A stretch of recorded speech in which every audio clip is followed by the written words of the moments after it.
Realise news present समाचार दिन भर के।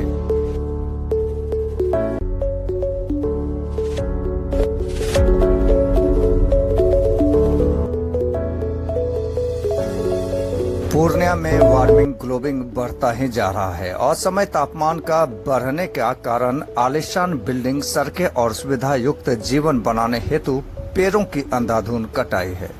पूर्णिया को पहले मिनी दार्जिलिंग कहा जाता था। आज आलम यह है कि पूर्णिया की एयर क्वालिटी इतने प्रदूषित हो गए हैं कि तापमान 44 डिग्री सेल्सियस से 45 डिग्री सेल्सियस तक पहुंच गया है, जो निश्चित रूप से सभी के लिए हानिकारक है। आज पर्यावरण दिवस है और पर्यावरण दिवस के अवसर पर पूर्णिया जिला में विभिन्न संस्थाओं के द्वारा शहर के विभिन्न जगहों पर पेड़ लगाए गए, जिनमें प्रमुख संस्था youth hostel Purnia, cycling association, Purnia Anand foundation के द्वारा लगाए गए और सभी का नारा यह था कि पेड़ लगाओ, पर्यावरण बचाओ। आज पर्यावरण को लेकर पूरे विश्व में चिंता का विषय बन गया है। इसे पेड़ लगाकर ही बचाया जा सकता है। इन मुद्दों को ध्यान में रखकर पूर्णिया के आनंद फाउंडेशन के कई युवाओं ने आरनसा चौक के अंतर्गत चौक चौराहों पर लोगों को पेड़ दान कर पर्यावरण बचाने का आग्रह किया है। इसी कड़ी में यूथ हॉस्टल के द्वारा पूर्णिया के छठ पोखर किनारे पेड़ लगाकर पर्यावरण को बचाने का आग्रह किया है।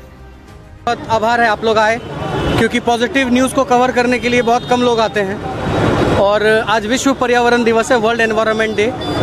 ये इसलिए मनाया जाता है कि हम लोग, हर एक आदमी जो इस पृथ्वी पे है, जो सांस लेता है, उसको हवा चाहिए, ऑक्सीजन चाहिए, और ऑक्सीजन सिर्फ और सिर्फ पेड़ से ही मिलता है।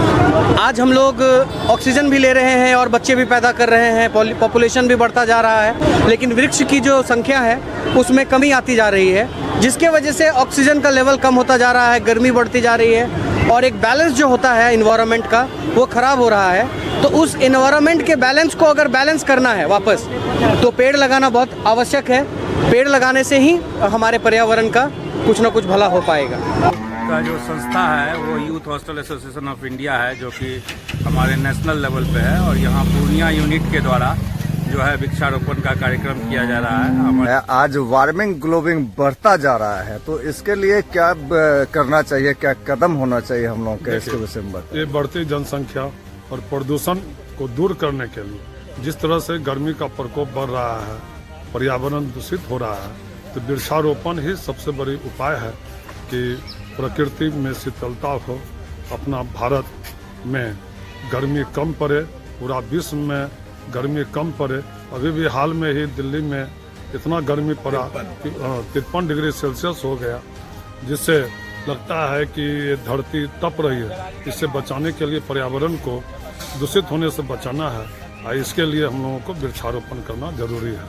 और जल प्रदूषण को दूर करने के लिए भी पर्यावरण दिवस के अवसर पर पोखर के जो जल है उसमें जो कूड़ा कचरा है उसका सफाई, उसका मुहाने पर जितना भी कूड़ा कचरा उसको सफाई करने का काम यूथ हॉस्टल ऑफ इंडिया के पूर्णिया इकाई के द्वारा किया जा रहा है। इसमें हम लोग सभी मिलकर भागीदारी दे रहे हैं। क्या परिचय हुआ सर? रामदेव दास, प्रधानाध्यापक, भट्टा मध्य विद्यालय, बंगला, पूर्णिया।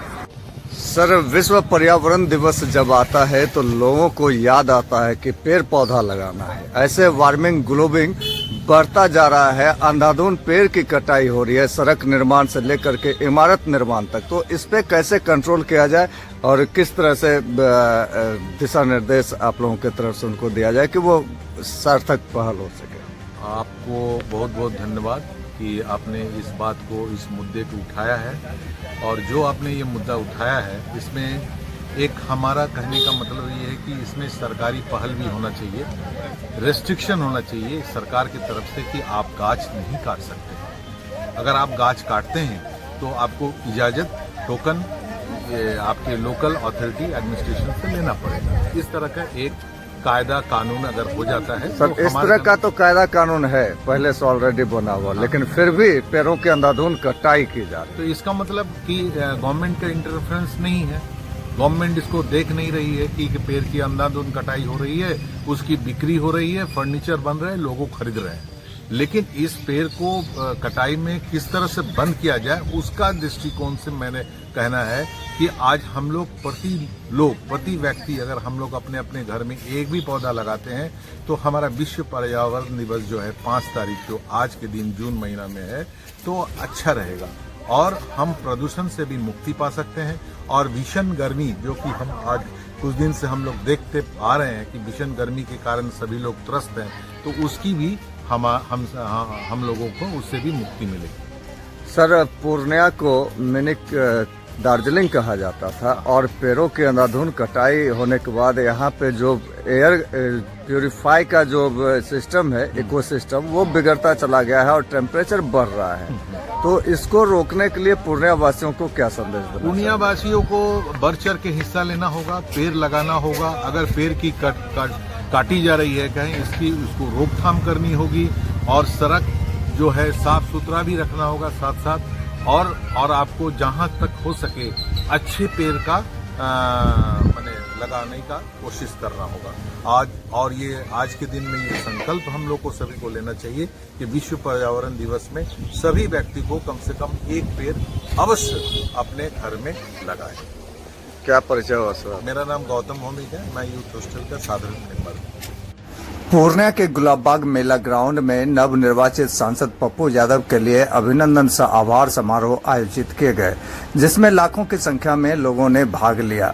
मौके पर सांसद राजेश रंजन उर्फ पप्पू यादव ने कहा कि गरीबों के हक को कोई नहीं छीन सकता, उनके अधिकारों के लिए हमेशा आवाज उठाता रहूंगा।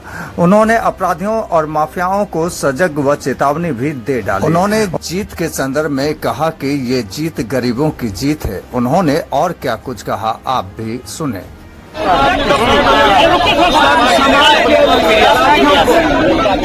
और एक एक वर्कर को आज बधाई देना चाहिए। गुलाबबाग के व्यवसायी और गुलाबबाग के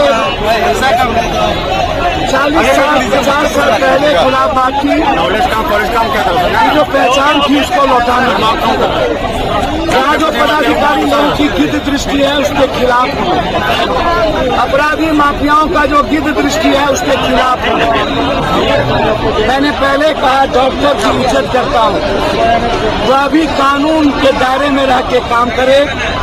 मुझे लोग जब बोले थे कि क्या आप डॉक्टर से वोट मांगेंगे, तो मैंने कहा डॉक्टर से डेली मैं मिलता हूँ क्योंकि मैं उनकी इज्जत करता हूँ। 3 हिस्सा डॉक्टर मेरे परिवार और रिश्तेदार हैं और मेरे परिवार से जुड़े हैं। ऐसे डॉक्टर जो माफिया अपने को कहता है और जो राजनीति करता है, मैं ऐसे डॉक्टर से कभी भी वोट नहीं मांगूंगा।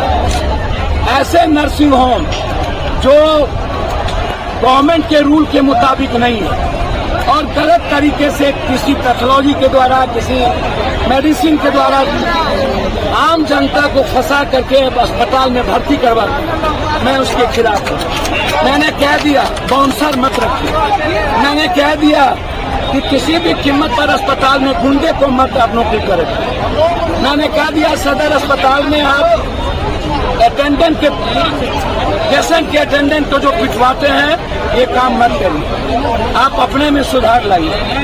हम एक सजग जनप्रतिनिधि के रूप में आए हैं, हम बेटा के साथ सेवक भी हैं, कानून न्याय के लिए आए हैं और हर परिवार को न्याय देना मेरा मकसद है। न्याय के अलावा कुछ भी आप उम्मीद हमसे नहीं कर सकते। पूर्णिया में लगातार क्राइम बढ़ रही है, उस पर कैसे? मैंने पहले कहा कि लोग वोट देते हैं, इस बार भी वोट दिए, पूरा प्रदेश बर्बाद हो चुका, लेकिन वोट तो दिए ना बीजेपी और जदयू को।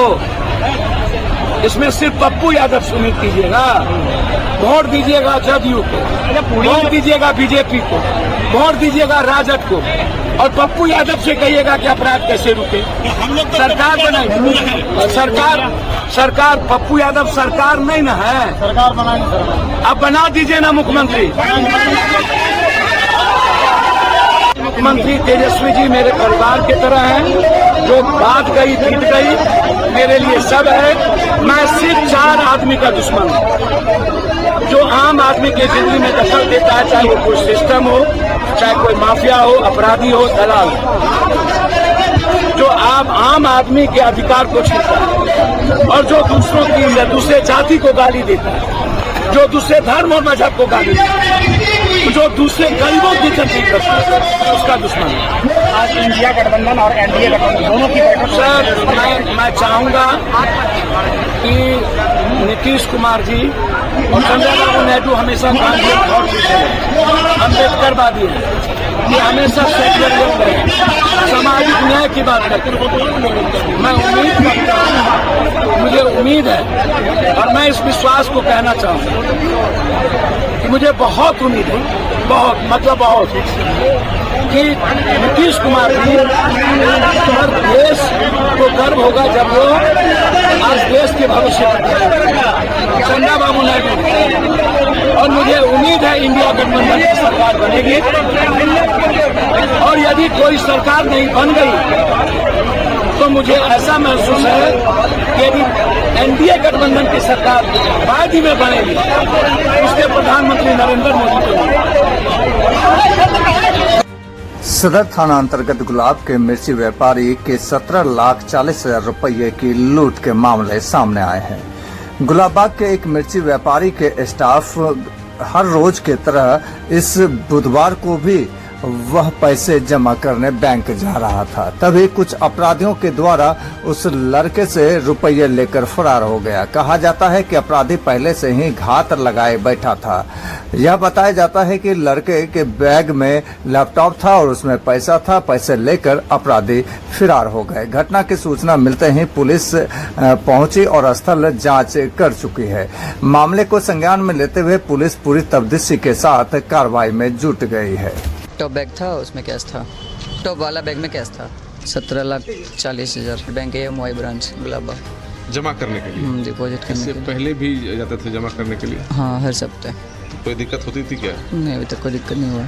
तो 2 बाइक पे 4 लोग सवार थे। उधर से मैं अचानक से तो घेर के लूटपाट रोक बाइक पे दिया? एक्शन के। हाँ, मोबाइल ले लिया, चाबी ले लिया और बैग भी लेके चला गया।